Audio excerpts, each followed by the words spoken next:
if we want to create a meaningful relationship between brands and people, I think you really need, as a brand, to figure out a clear, meaningful role that you want to play in people's lives. And that begins, by understanding who you can help people become.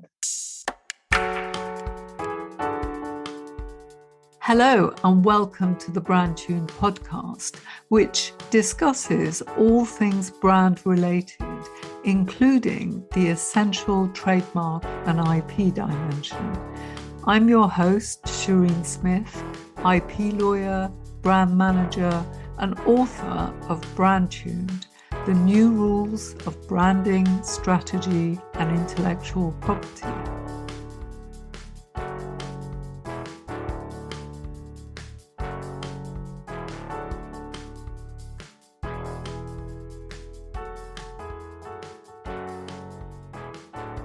Hello, I'm Shireen Smith of the Brand-tuned podcast, and my guest today is Thomas Kolster of the Good Advertising Agency. He's the founder of it and is an internationally acclaimed speaker. Now, Thomas has written 2 books, the latest of which is called The Hero Trap, which I'm particularly keen to discuss with him because he shares some really interesting messages around purpose, which seems to have completely overtaken the world at the moment. And so I would like listeners to find out what he has to say about purpose. Welcome to the Brand-tuned podcast, Thomas. Tell us a bit more about your background. Thank you so much, and pleasure joining you. I mean, my background is I kind of stumbled into the world of advertising.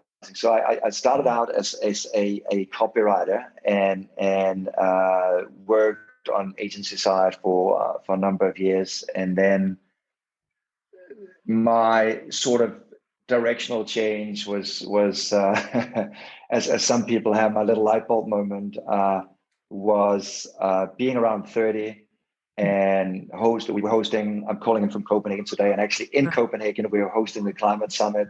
So we had Barack Obama, we had Tony Blair, Angela Merkel, all these people in town, and I thought, wait a moment, all our elected government leaders got to do something about the climate emergency.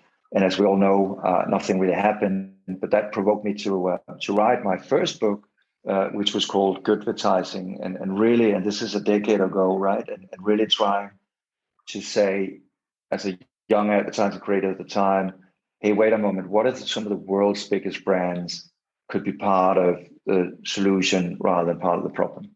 Mm-hmm. Right. And it's your second book, The Hero Trap, that I'm particularly interested in because you've got quite a different message, really, about this sort of social purpose that seems to have overtaken the world. So I was sort of watching one of your videos, and you certainly have a lot of sense to speak. So I'd love listeners to hear a bit more about, your views. So yeah, just watching the last decade or so from my first book, and I was a really strong advocate for purpose. I was a really strong advocate for brand activism.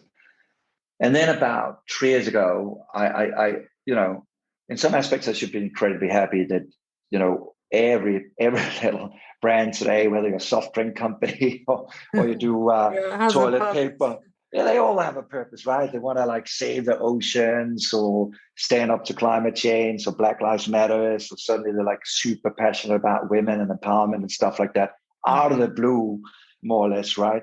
So I suddenly became a bit frustrated about this. I started asking myself a question, which was, what brand, leader, or organization have in fact created positive change in my life? Mm.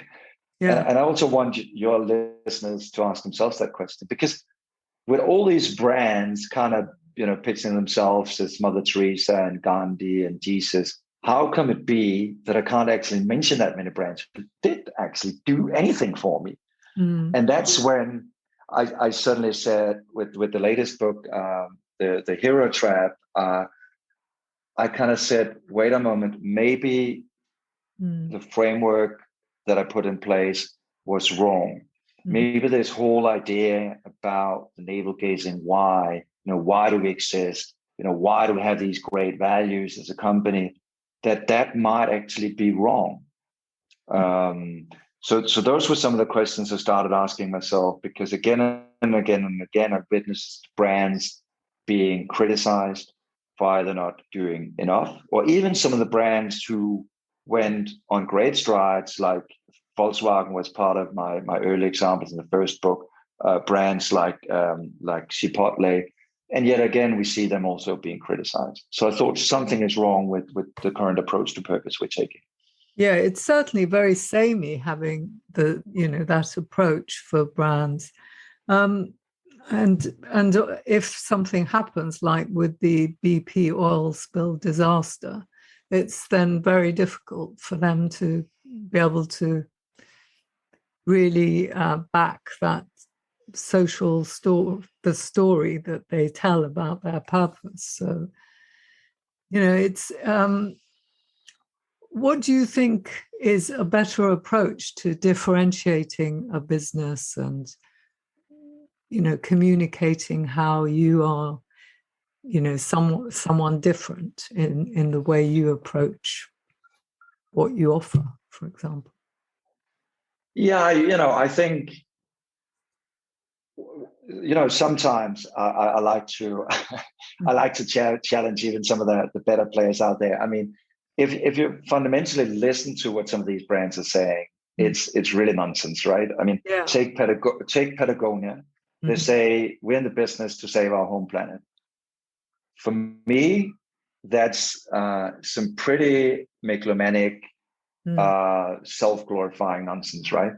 That a company who's basically doing T-shirts to people who live in a one-bedroom apartment in Brooklyn who want to feel a bit more connected to nature, to kind of take on this almost world savior role, I think is ludicrous. It's wrong. And instead, what I want to focus on is really what it takes to drive change, because that's the second thing I really wanted to focus on. This gap between kind of people saying they want to buy from purposeful companies and the ones who follow through. I mean, there's a statistic from Sustainable Brands that said 86% of people want to buy from purposeful companies, but only 26% follow through. So there's this gap of 39%. So how do we understand that change, that gap? And one of the things I realized was, in fact, that it's really not about the company's values and aspirations, but it's really about my dreams and passions. We know young people want to be part of the change. Yeah. We know young people are passionate about driving social change. So the framework I created was, and it's called the Arrow. It's inspired by psychotherapy and coaching, because those disciplines are goal-oriented. And ask a fundamentally different question. In fact, who can you help people become? Yeah. How can you, as really a brand or as a leader, push people towards change? I think, yeah, it sounds absolutely spot on, because as you also point out, purpose is actually putting yourself as the hero, whereas customers don't want you to be the hero. As Storybrand sort of pointed out, you want to be the guide, showing them, the way, rather than the wonderful person that they're supposed to be admiring. So for me, it's almost like you have, and I think it's something that I think it's almost like a thing we always do in the industry, right? We create these, too good to be true type brands. So on the one side, you have the sort of preacher brand, and on the other side, you have a brand that's sort of more like a coach. And in the book, I frame them and I call them transformative brands. And not purposeful brands, because transformative brands really put you at the very center of change. They don't say, believe in us to be the agent of change. No, they say, hey, wait a moment, Shireen, you are the agent of change. And one of the studies we did for the book was, in fact, that we compared purposeful commercials to transformative commercials. So commercials could be, an example of transformative commercial could be Always Like a Girl, a campaign that's widely known in the world of advertising, which obviously talks to this kind of precious time where, you know, a young girl turns into a young woman and all the things that she has to deal with, and really want to change the sentence like a girl into a sentence of from a sentence of weakness to a sentence of strength. And when we did that study, we found out that not only are transformative commercials 29.4% better at motivating people, but people are also on average willing, 29.6% of people also willing to pay a premium price. So for me, if we want to create a meaningful relationship between brands and people, I think you really need, as a brand, to figure out a clear, meaningful role that you want to play in people's lives. And that begins, you know, by understanding who you can help people become, how you can push people towards some of their aspirations or overcome some of the challenges that they're facing in their daily lives. Yeah, so what would Patagonia be doing? It would be suggesting to people that they could mend their clothes, showing them ways of doing that. Would that be a better approach rather than them saying that their purpose is to save the planet? I absolutely agree. That change of mindset is in fact pivotal, I think, because I've interviewed for the book. I interviewed you know, big brands like P&G, Mark Pritchard from P&G, IKEA, and I interviewed smaller brands, smaller emerging challenger brands, and it was so interesting to see those sort of brands that understood that we're here to enable people's dreams and aspirations. Not only from a sort of brand and leadership perspective, but actually also how we activate that across the marketing mix. Because I think that's the second issue, is that we sort of need to unmask marketing. This sort of mass marketing area, you know, young people aren't buying it anymore because they want to be the bosses of their own life. They want to be in control. They're used to being able to control everything by the click of a button. And so the second model I talk about in the book is something I call the wheel. And it's basically looking at the whole marketing mix as a wheel where the further out you go, the more control you give people. From pricing to products and promotions to campaigning. And it really works with how we get motivated as individuals, because nobody likes to get something, you know, Zareen, do this, do that, or this is how I like to do it, you know, buy it or don't buy it. It's very transactional. Whereas in this approach, I sort of co-create with the brand. The brand is opening up for everybody's creativity, etc. And I could give you a simple example, which is, for example, how we used to deal with rental cars back in the days. Like you would go down to Avis, you would have to go to the rental agency, wait in line, pick up your car. When you finished with renting the car, you have to deliver it back. Whereas if you take something like BMW, their Drive Now program, I can pick up the car wherever I want with my phone. I open the car, I leave it wherever I want. It's on my terms, it's on my premises. And I think a lot of that change is fundamental for brands to think about if they want to be relevant going forward. Right. So how do you help a brand? Do you help people who are trying to create a brand, or at what stage do you get involved with businesses? I mean, the sort of mantra, I guess, we live by ourselves is really just being a catalyst for other people's positive change. And I think we do that as sort of across the ecosystem. In fact, we work with agencies for them to understand this shift in mindset. We work with brands and with some of these tools, the arrow, the wheel that I mentioned, in terms of kind of shifting their mindset and opening up their brands and making them change the leadership.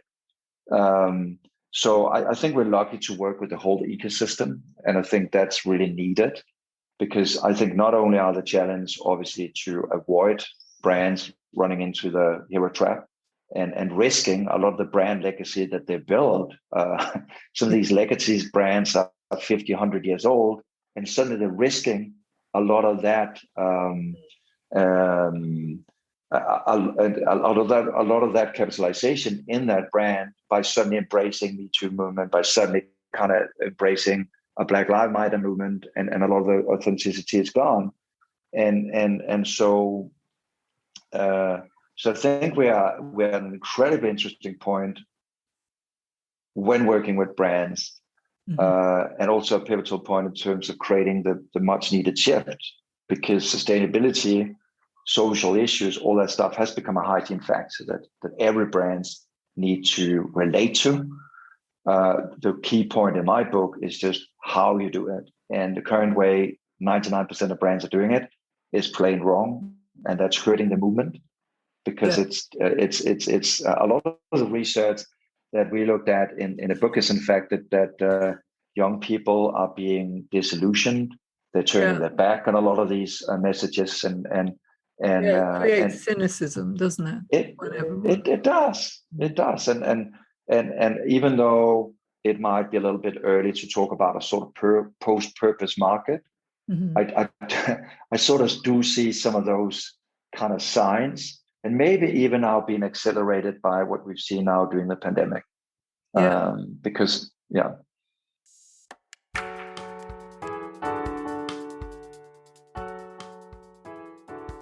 The Brand-tuned book is all about how to create a distinctive brand in line with the evidence-based research from the Ehrenberg Bass Institute into how brands grow.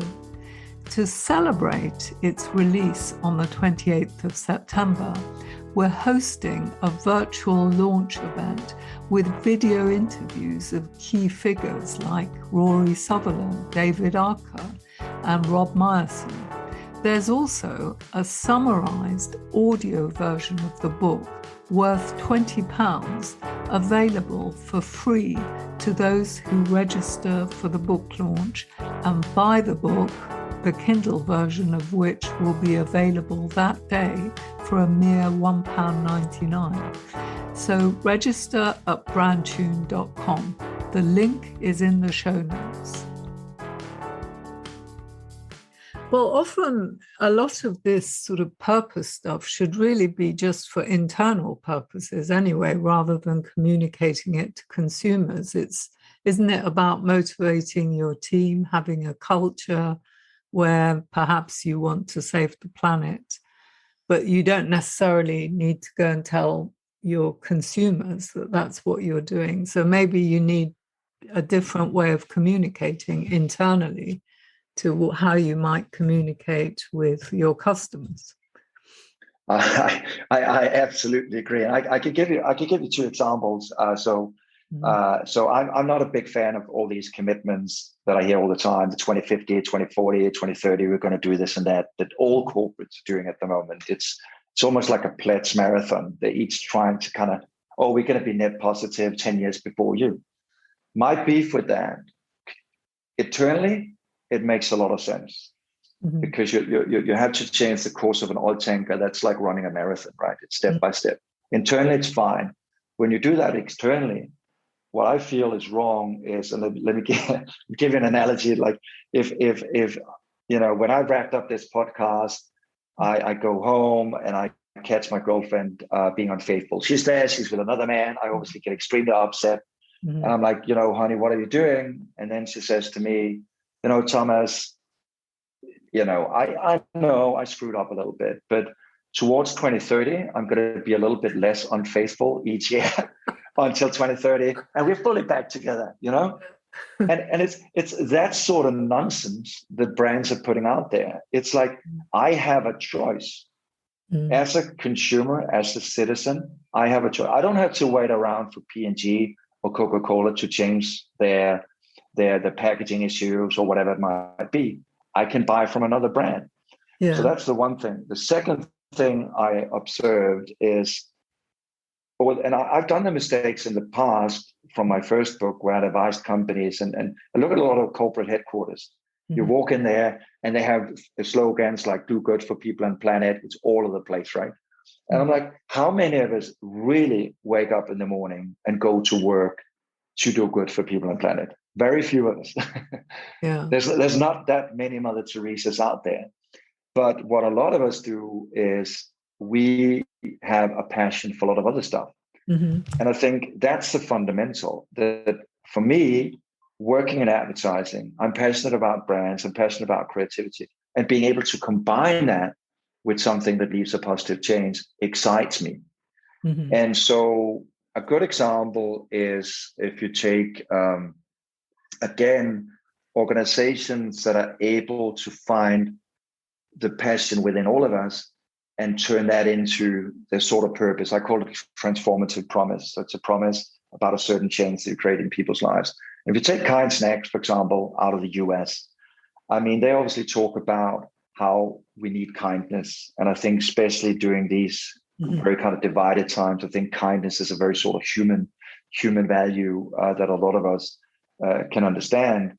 And when I interviewed their CEO, he talked about how kindness is something that obviously they communicate externally, but it's something that really resonates within the organization. And they do an annual survey.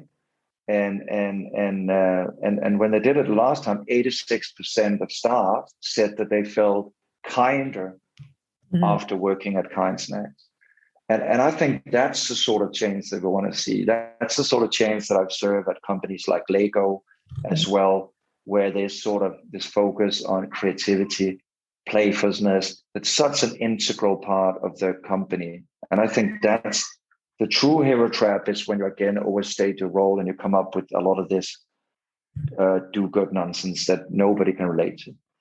Yeah, what is KindSnet? I'm not familiar with the brand. So Kind Snacks is basically how do you spell it?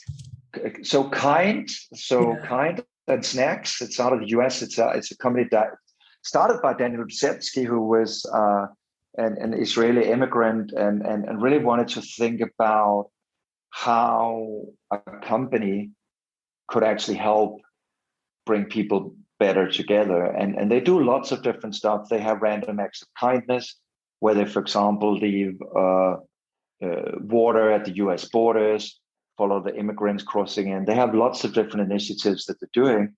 And how do they make money?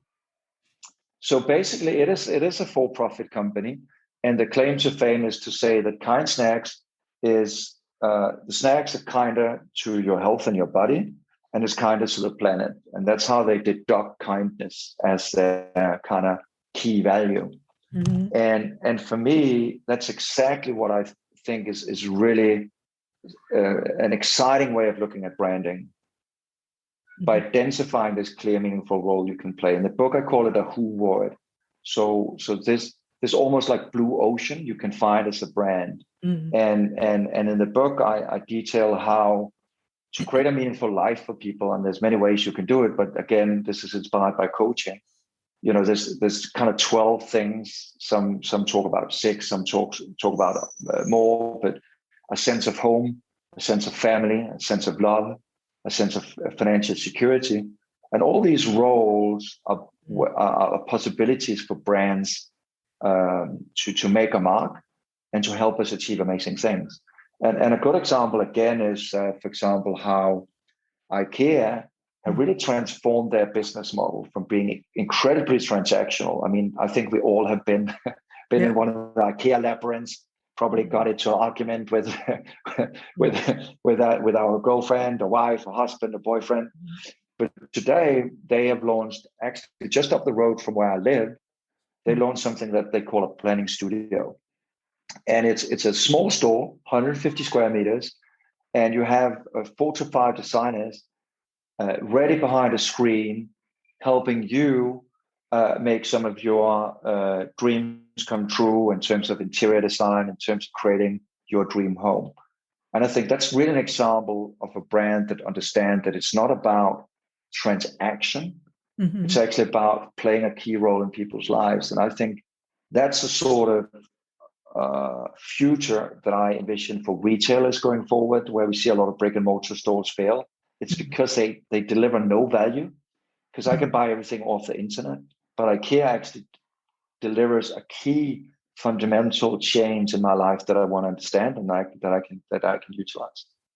Okay, so this obviously applies to services as well. I mean, using myself as an example, I guess, what's really important to me is that designers and marketers who create brands should take IP into account, because it's such a key part, and yet it's not part of their training, and they just have to pick up the knowledge. And I think it's quite inconvenient for them, because it adds a constraint that, suddenly the name you want, it isn't possible to have. Yeah. So at the moment, it's very much sort of sidelined and ignored. And I would like to help the people who care more, I guess, for their clients, for the people that they are helping, to actually learn enough IP to know when they've got to point the client to a lawyer or whatever. So, I think you talk about something fundamental there, which I think is going to be an even bigger challenge going forward, because what a brand is today and what it is going forward, I think is going to be challenged quite fundamentally. Because one of the things that, as I mentioned with the methodology, the wheel, is in fact that you need to open up for people's passions and creativity much more. Mm-hmm. And in that sense, you suddenly stretch what that brand had traditionally been doing, or maybe what industry that brand is in fact operating in. And I can give you a very clear example of that. So there's a brand called District Vision. It's a US brand, and basically what they do is they create these beautifully designed running glasses. I didn't know you needed running glasses, but apparently you do. But traditionally, running glasses kind of look a little bit like techie and way too functional. So they create a beautiful product. But in fact, when I talk to the founders, Tom and Max, in their mind, that's exactly not what they're selling. So they're a true transformative brand, because what they want to do is, in fact, they want to help people connect their mind with their body, because that makes you a better runner. So they're all about mindful running. And so, in fact, yes, on paper, they do sell running glasses, but in fact, they teach people mindful running classes. They even work now with the New York prison system, the New York prison system, to teach mindful exercise to inmates. Mm. And from a sort of IP, from a sort of what area do you own? I think I'm seeing a shift there, where I think brands need to be much more open in terms of what categories they operate in and how they maybe can. So they're providing these glasses, but they're also providing all these services to facilitate more mindfulness in running, sort of related activities that you'd want the glasses for. Is that right? Exactly, and I think that's for me is really exciting and a key thing for a lot of brands to move from a very transactional relationship to a more transformational relationship, and I think that puts that adds new challenges to how you view your brand and how you protect your brand. It makes it more difficult for competitors to copy you, because a competitor might be able to copy the glasses and provide those glasses, but if you provide all sorts of other experiences, it becomes much more difficult for them to copy you, and therefore you've got your customers who want to do business with just you rather than whoever sells those glasses. Is that? Yeah, a really good example of that, and I know that this is not an example of great sustainability and impact, but if you look at Red Bull as an example, which is also a clear transformative brand, because they're pushing me further, they're giving me wings. Mm-hmm. So whether that is in extreme sports or whether that is in electronic music, they've been able to basically take the blue and red can and make it much bigger than that. And I think that's exactly the future of brands, because they understand that it's about the relationship and it's about the meaningful role that they have with people. And I'm astonished by how much equity they've been able to build into that brand across a number of different disciplines. So I think that's a great case of of how you really need to think in the big picture. And nobody can copy Red Bull. I mean, it's you know. Yes. So it's basically time to move away from Simon Sinek's approach of why do you do what you do, and towards, how can you transform your customer? How can you enable them to be who they want to be? And that's exactly. And it's an evolution. I mean, as I said with my first book, Good Advertising, I was a big believer in Simon Sinek in Begin With Why, but obviously now, as there's so many so-called, or at least claimed to be purposeful brands in the marketplace, the real proof point is not what you say, it's not just your actions, but it's really the outcome, the transformation that I can feel, that I can say, thank you, Nike, because you keep me motivated. When it's raining in Copenhagen and it's gray, I still get out there, I'm still motivated. Or thank you, Kind Snacks, because you confronted me with a different side of myself that I sometimes forget, that I need to be kind to strangers, that I need to be kind to my family, that I need to, So I think these brands are brands that people value more, are willing to pay a premium price for, and are also brands that are much better at actually motivating people to create the change that they want to see in their lives. So it's a sort of slight tweak. I know a lot of people who may not necessarily have a big purpose, but they're looking at the global goals and aligning their business with one or more of those global goals, like to tackle poverty or hunger, and they'll give a certain percentage of their revenues to those causes. I mean, is that an approach that you can see the need to tweak? Or I think there's numbers of ways of looking at that. I mean, I don't really like the SDG sort of tokenism, where you put on the little, different colors, the little pin there, and then you feel, oh, I'm a good global citizen. And yes, in some aspects, there's a hygiene factor to that. You need to do something. You can't just say, I know the direction the world is going. So obviously, you need to respond to that movement. Where I think it's treacherous and it's dangerous and potentially a hero trap is, in fact, when you have CEOs or you have companies that are suddenly, talking about it, putting that into commercials, putting that out there in front of their clients and customers. It doesn't really seem that authentic. I mean, suddenly we're super passionate about water, we're super passionate about climate change, and for me, it breaks down to kind of this basic thing that a brand is really about a relationship. And it's pretty much like our friends. And I think the problem is that our friends play many different roles in our lives. Like brands potentially should play lots of different roles in our lives. And when brands go wrong, it's obviously when they are not sure about the role that they play in our lives, or when they overstate that role that they play in our lives.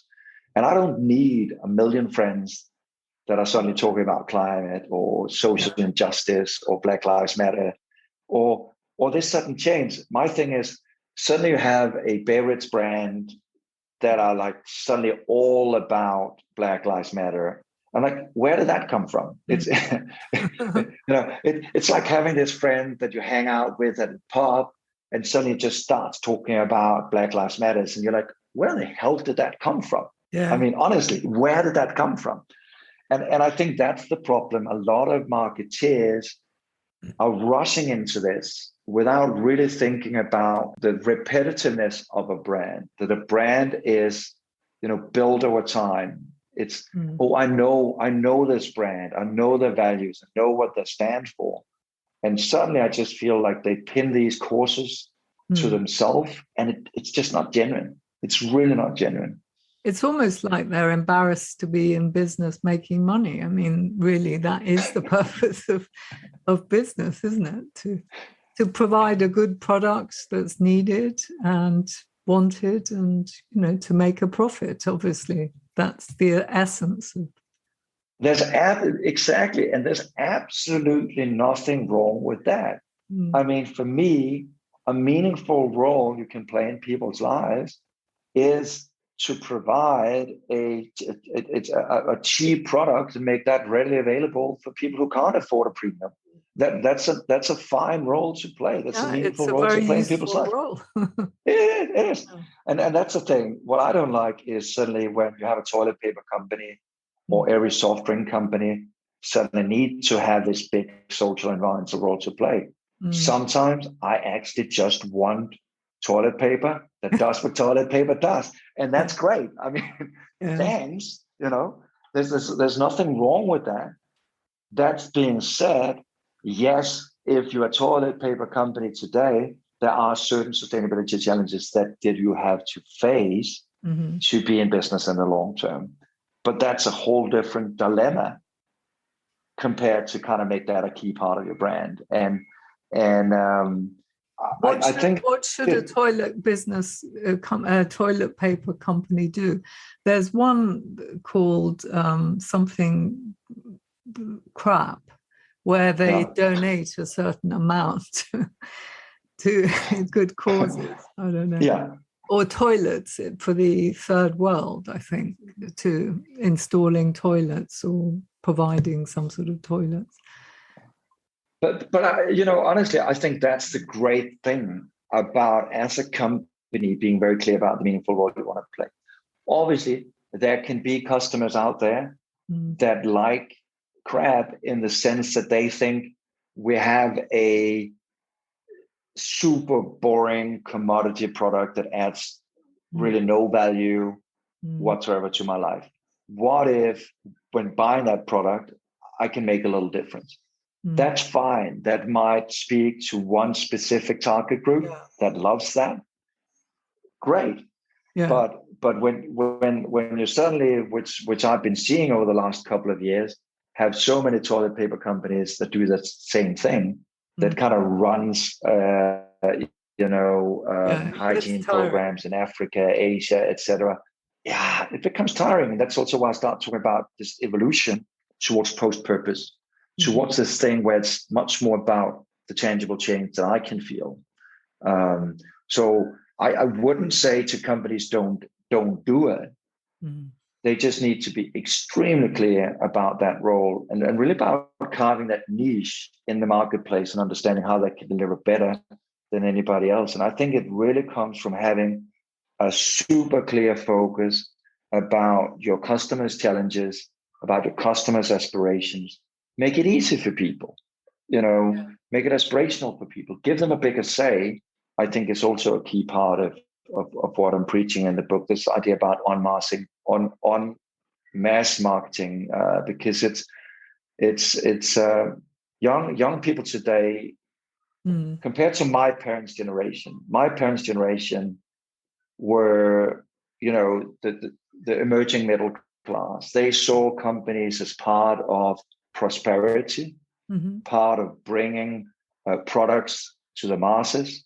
I mean, I even remember my mom, patching up my jeans when I had a hole in my jeans. Today, nobody does that because jeans are so cheap. It's kind of this fast fashion throwaway culture. But when you look at young people today, the way they look at companies are really, companies are part of social injustice. They're part of social, environmental degradation. They're the villains that have created a world that's polluted, that has way too much carbon in the atmosphere. And so obviously they even have a harder time. You talked about cynicism, and I think you're right. They're cynic towards a lot of these too good to be true efforts. And that's exactly why I say, especially for the young generation, don't pitch yourself as the hero. Don't be too much navel gazing and focus too much on your own values, but understand how you can turn people into the heroes of their own lives. I think that's really the key thing going forward for brands that wanna create meaningful growth going forward and find a clear, meaningful role to play in people's lives. Yeah, I think that's a very good note to end on. I think, companies need to be more imaginative about how they position their products.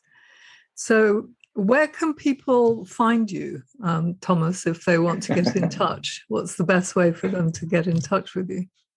If anybody who wants to obviously join my mission and be part of creating positive change, they can either Google thomaskolster.com and they can find me. They can learn more about some of the tools and the methodologies, or they can Google good advertising, which is still a movement that brings passionate people together that want to create positive change in the advertising industry and marketing industry in general. Great. Well, we'll put those in the show note. And of course, your latest book. Thank you so much, Shireen. And I've really enjoyed this conversation, and also maybe putting a different lens on this as well, as you mentioned, in terms of how do you protect brands? How do you think about IPs going forward? Because that is fundamentally changing. And I think it's going to raise a lot of new challenges, and there's a lot of new unanswered questions when you move from being a very transactional brand to a more transformative brand. Great. Okay. Thank you very much then, Thomas. That's it for this week. Do subscribe to the brandtuned newsletter to get weekly updates. I'd also love to get your feedback. Just send me an email to info@brandtuned.com. Finally, if you liked the episode, please do share it with your friends and colleagues and review it on iTunes or whichever platform you use to listen to podcasts. If you leave us a 5-star review, it means more people will listen and we can spread the word much more quickly about the podcast. Thank you and bye for now.